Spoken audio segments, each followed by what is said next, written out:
Ang programang ito ay hatid sa inyo ng Air 21. Sagot ko, padala mo!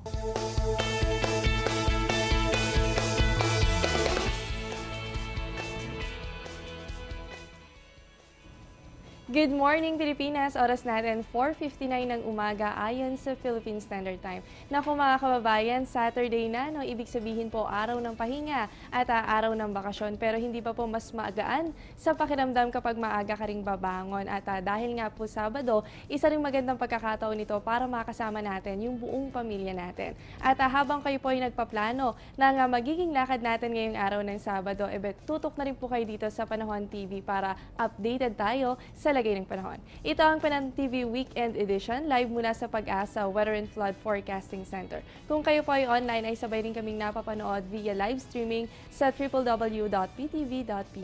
Ako po ang inyong makakasama, ang inyong weather buddy, Jessie Basco.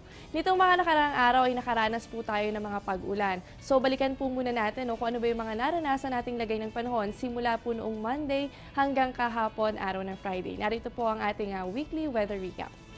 Kung makikita po natin sa ating screen, ay meron pong dalawang weather system ang nakaapekto sa bansa natin. Ito nga po yung Southwest Monsoon at itong Intertropical Convergence Zone o yung ITCZ. At simula nga po nung Sunday hanggang nung Wednesday ay sabay na umiral itong habagat itong ITCZ. Itong habagat po, ito po ay nagdala ng mga pag-ulan lalo na sa western section ng Luzon, ganun din sa may Visayas. Habang itong ITCZ naman ay nakaapekto naman po ito sa may Mindanao area at yan po ay nagdulot ng light to moderate rains. Pero pagdating naman po ng Thursday and Friday ay nawala naman po ito nga ITCZ o hindi na active. At ang natira na lamang ay itong habagat. Yan po yung mga nagdudulot pa rin ng mga pag-ulan dito sa ating bansa, lalo na po sa may western section ng Luzon at Visayas. At ngayong umaga ay makakasama po natin si Pag-asa weather forecaster Meno Mendoza para gabayan din tayo sa magiging lagay ng panahon sa mga susunod na oras. Good morning, Mr. Mendoza. Magandang umaga din, Jessie, at magandang umaga din sa ating mga manonood. Mr. Mendoza, naging laman po ng balita itong twin tornadoes na nag-iwan ng malaking damage sa Nebraska. At laman din po ng balita na ito ay isang parte ng thunderstorm. Dito po ba sa Pilipinas ay posible ring maganap o mangyari yung ganitong klaseng tornado, considering na madalas tayong nakakaranas ng mga pagkidlat at pagkulog? Bagamat nagkaroon tayo ng mga thunderstorm regularly, hindi tayo nakakapag-produce ng mga tornado na ganyang kalalakas. Ang mga tornado lang natin, mga short-lived lang.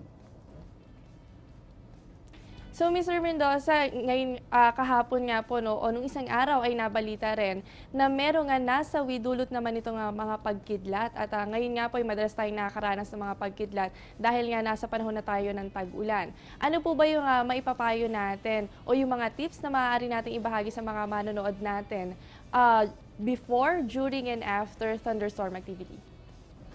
Kapag bago magkaroon ng mga thunderstorms, kailangan maglinis tayo, magputol tayo ng mga dead branches, then pamalagiin natin hindi nakasaksak ang ating mga appliances, at pamalagiin din natin nakasarado ang ating mga blinds at shades.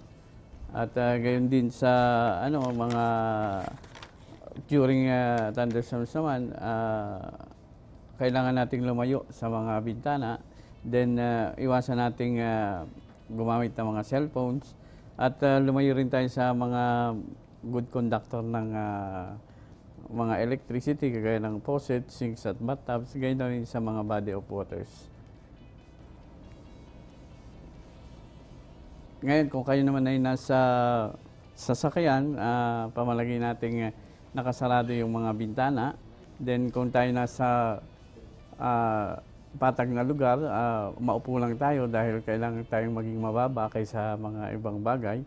Then kung naramdaman natin na tumaas ang ating mga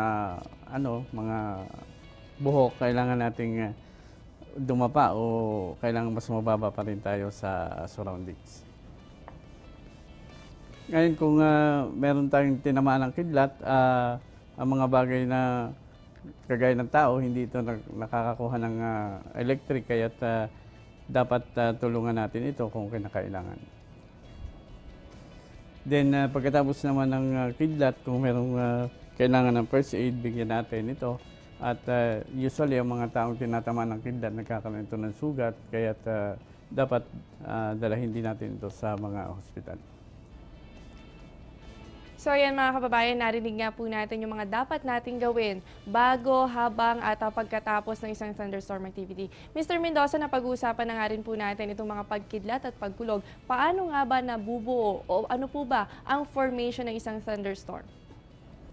Yung thunderstorms natin, nabubuo yan dahil sa tinatawag nating yung mga temperature natin, temperature differences, yung mga tumataas yung mga mainit na hangin hanggang sa ma-produce natin itong mga towering clouds na to na siya ang pinagmumula ng ating mga thunderstorms.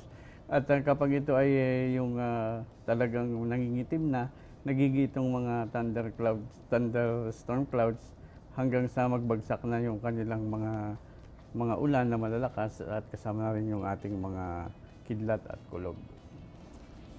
So yan mga kababayan, naintindihan na nga natin kung paano nga ba nabubuo itong mga pagkidlat at pagkulog. Mr. Mendoza, kaugnay naman po dito sa low pressure area na binabantayan po natin kahapon na nasa labas na yung Philippine Area of Responsibility. Nag-intensify po ba ito o tuluyan po itong nawala? At kung hindi man po meron pa po bang ibang sama ng panahon na namumuo sa labas o sa loob ng PAR?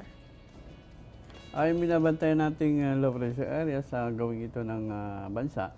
Halos ito'y papawala na o nag-dissipate na. Subalit sa ngayon meron tayong mga cloud cluster lalo na dito sa West Philippine Sea na binabantayan natin dahil sa may mga cloud cluster tayo na maaaring maging basehan ng pagkakaroon natin ng low pressure area.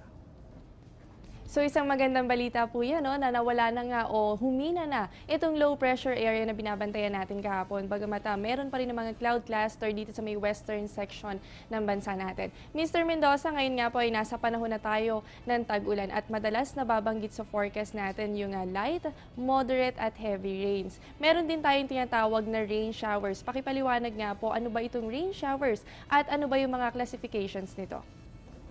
Yung mga tinatawag natin rain showers, yung mga pag-ulan, pag tinatawag natin itong scattered rain showers, ang ibig sabihin nito, yung ating malaking bahagi ng ating forecast area ay nakakaranas ng mga pag-ulan.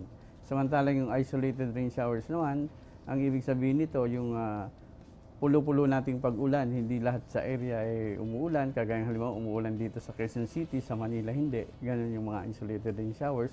Then yung mga occasional rain showers naman, yung halos yung buong area naman nakakaranas ng mga paminsan-minsang pag-ulan. Then yung squally rain showers, ito yung mga rain showers na may mga kasamang mga malalakas na hangin. Ngayon nga sa forecast, madalas natin nakikita yung occasional rains na ang ibig sabihin pala ayon kay Mr. Mendoza na ito ay paminsan-minsanang ulan na nangyayari sa isang buong area. Samantala, nangyayari din naman yung scattered rain showers kung saan naman nakakaranas yung buong area ng mga pag-ulan. At yung isolated rain showers naman na madalas din natin nababanggit sa forecast, ang ibig sabihin nga nito ay pulu-pulong pag-ulan. Ibig sabihin, posible na umulan dito sa Quezon City habang sa Manila ay hindi naman. So, naintindihan na natin yung mga klasifikasyon nitong rain showers.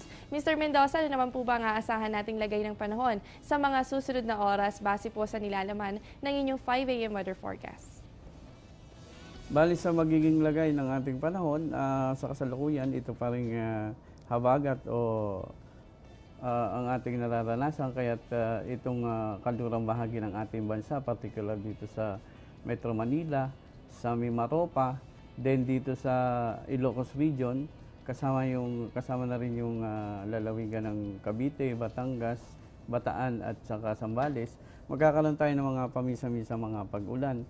Samantalang dito naman sa Mindanao, magkakaroon tayo ng light to moderate rain showers and thunderstorms at sa nalalaking bahagi naman basa, asahan pa rin natin yung mga isolated rain showers and thunderstorms.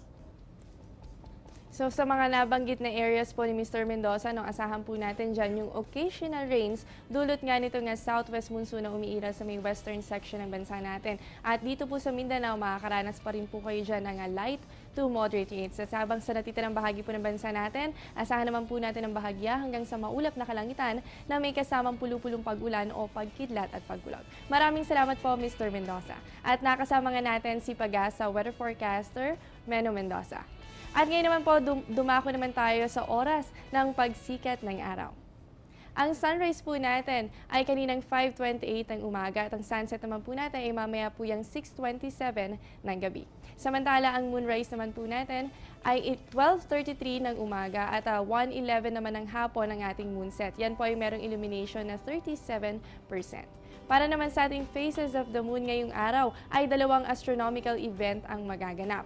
Una ay ang moon waning crescent. Ngayon po yan, June 21. Ano ba ang crescent? Ibig sabihin yan ay less than illuminated ang buwan, habang ang waning naman ay shrinking o decreasing. At kapag nasa ganitong phase of the moon tayo, asahan natin na malapit na ang new moon. Kilala rin sa katawagang old moon ang waning crescent moon at yan po ay merong 32% illumination. Mga kababayan, ngayong araw na rin ang magsisimula ang summer sa Northern Hemisphere. Ngayon kasi magaganap ang summer solstice kung saan yung North Pole ay mas nakaharap sa araw kaya naman mas nasisinagan ito ng araw kumpara sa Southern Hemisphere. Ngayon ay mas makakaranas na rin tayo ng mas mahabang oras ng araw kumpara sa gabi at asahan din natin ang gradual decrease o pagbaba ng temperatura natin kumpara sa mga naranasan natin noong buwan ng Abril at Mayo. Ngayon naman ay alamin natin ang tidal prediction along Manila Bay. Hatid po sa atin yan ng NEMRIA. Ang high tide po natin ay 5:45 ngayong umaga at yan po ay may 0.80 meters na level ng tubig. Habang ang low tide naman po natin ay mamayang 10:30 ng gabi at yan po ay may 0.33 meters ng level ng tubig. Marami pang dapat abangan kaya wag po kayong alis at magbabalik pa ang Panahon TV Weekend Edition.